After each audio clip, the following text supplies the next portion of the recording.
Garfield, His 9 Lives by Jim Davis. An absolutely fucked up piece of fiction. I mean, half of them aren't funny, and no, what? We're not doing the bit. Oh, come on, they're expecting me to do the Family Guy reference. No, just do a regular review.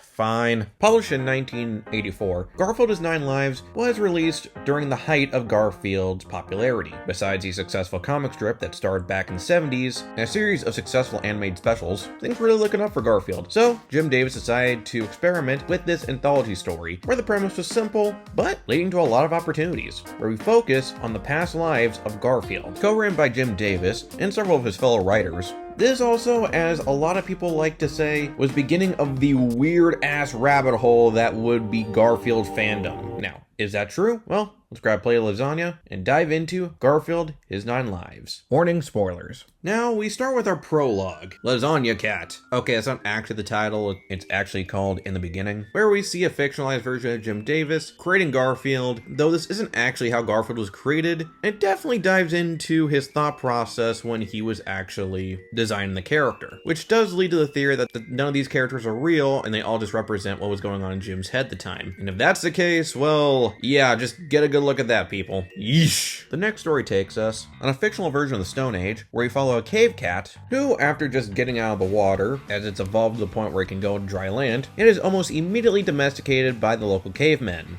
So if this is Garfield's first life, does that mean John was originally Captain Caveman? Because look at this guy. Things don't get any better as he deals with volcanoes, fire-breathing mice, and Big Bob.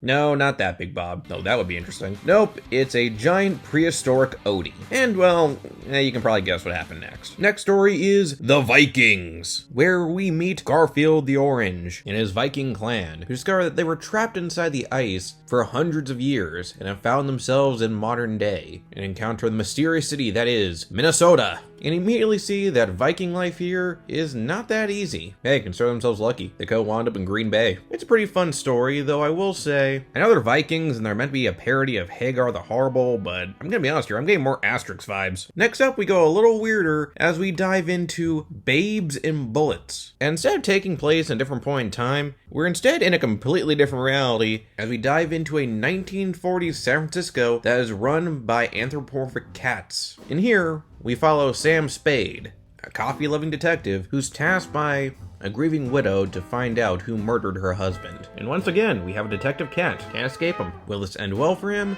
Or, like previous stories that we follow a detective cat, lead to heartbreak? Next up, we have The Exterminators. Okay, who's the wise guy? Yeah, it's a Three Stooges parody. There's not much I really can say about it. It's pretty funny. Garfield's Moe. They're trying to catch a mouse. Next one, well, we've dived into comedy a lot, but now we're going into darker territory, called Lab Animal, where we meet Specimen 19GB, a poor cat that was experimented on by the government for reasons that are unknown. And we see him try to escape as the men and dogs chase him. As for what exactly they did to him, well, I'm gonna say, was not expecting that. Next up, we have The Garden. And okay, the writer here, Dave Kuhn, was on some serious drugs. I mean, just look at this. Like, my eyes are actually really hurt looking at the colors. Anyway, the story takes place in this really trippy-ass world where we follow Chloe and her kitten that get a mysterious crystal box from her clown uncle. And look, to be very clear, I'm not a big fan of this. Next up, Primal Self. This one focuses on a cat named Tigger who's just minding his own business until he feels something watching him. And as he explores the house, he sees something that reminds him what felines used to be. And if you did see that Family Guy bit that talked about this book, you can probably guess how this one ends. And before you ask, yes, this was an actual picture from the book. For the penultimate story, we have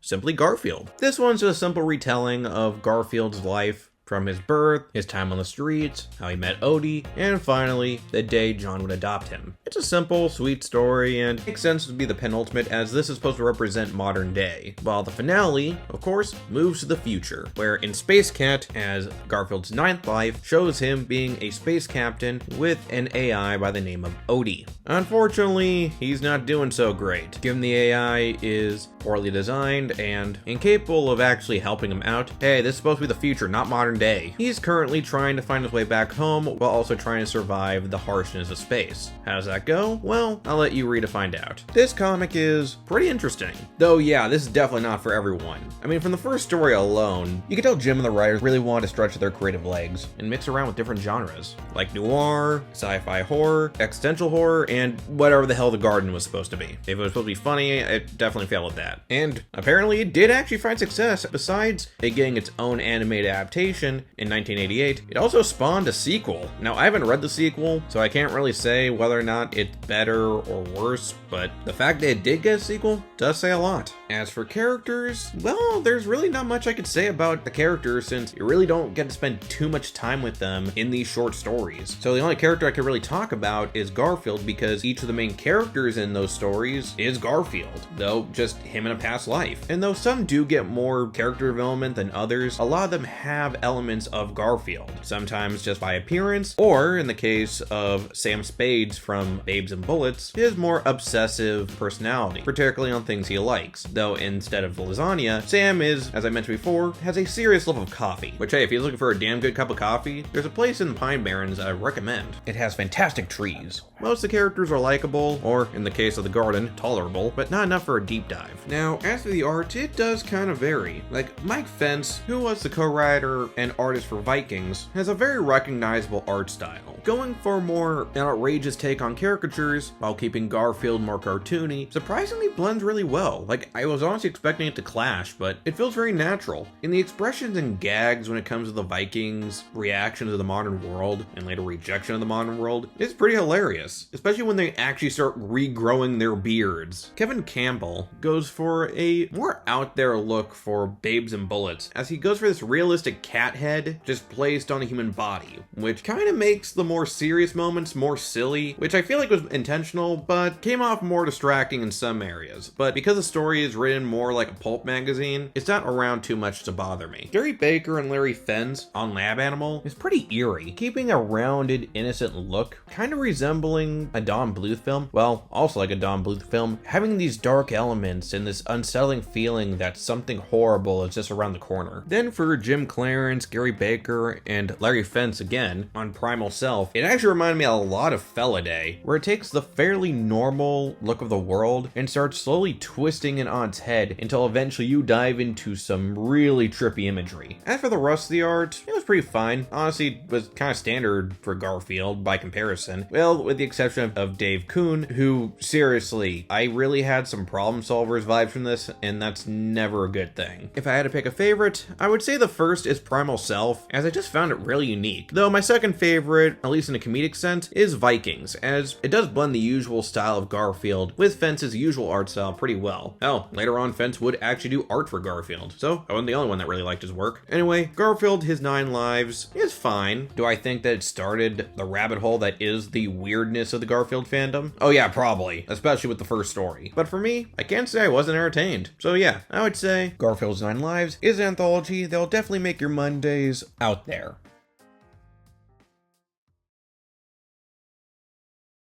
Thanks for watching. Like, share, subscribe, hit the notification bell for updates, and follow me on Blue Sky. Next time, well, we'll be returning to Batman the Last Halloween in comic reviews, but we're going to still continue Garfield, as we're going to be doing a character spotlight. On who? Well, it's Garfield, but also not Garfield. It'll make sense when I actually reveal it. Later.